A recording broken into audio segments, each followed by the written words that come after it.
and labeling that is unuseful. The last one that I have for today is that carbs are the base of a healthy diet. I'm not even kidding. This food pyramid has probably killed more people than the Holocaust. I actually looked at this up today, with AI. I mean, the number of people that have died in the United States from obesity, type 2 diabetes, and I have all these graphs because my company, which was an incentive-based program to help their employees lose weight and save money at the same time, I had these CDC maps that showed the growth of obesity. You may have seen them. These horrifying animated maps. And we went from basically 1985, where no one was morbidly obese and a very small percentage were overweight, to now like over 80% of Americans are overweight or obese. And now actually the obese category may have even be higher than the overweight category. Well, I mean, this started with the introduction of this food pyramid, which absolutely destroys your insulin levels by putting 6 to 11 servings of carbs at the base. If you eat that diet, you're always going to be hungry.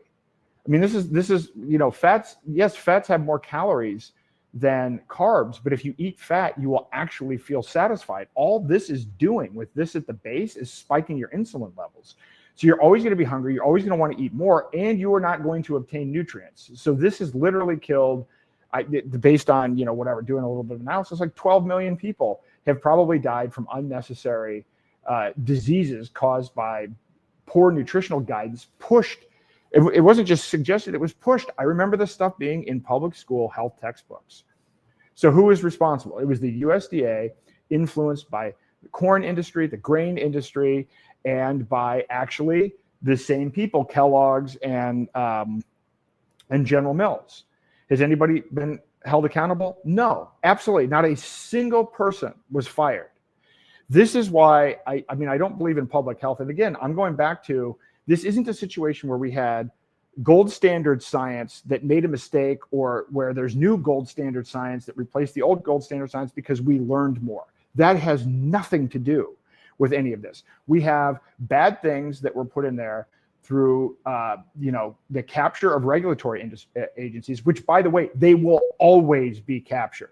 RFK is not going to fix this. There is no scenario in which you don't end up with having regulatory capture. This is why you move all of this out of the government sector and let the market solve all of these problems. You're not going to have, it's like this idea, like you're going to have these dragnet style, like people at the FDA and the USDA who are passionate about government food labeling. It's never happened before. It's never going to happen again. And we're in 2025. We have decentralization. We have AI. We have different technologies. It's absurd to even have the USDA or the FDA, but no one was held accountable. And then they came up with My Plate, which is equally absurd from the original food pyramid. And as I said before, this Lancet food pyramid is worse than the 1992 food pyramid because it has low to no meat, sugar, and insect protein. So don't trust this, but hopefully as you're seeing this, I hope you're getting as angry about this as I am, because I've got 5 more to go through tomorrow. I guess I have 1 more for today. And this is only the tip of the iceberg. And this is just nutrition. Nutrition is not some outlier where it's this like, oh, well, this only happens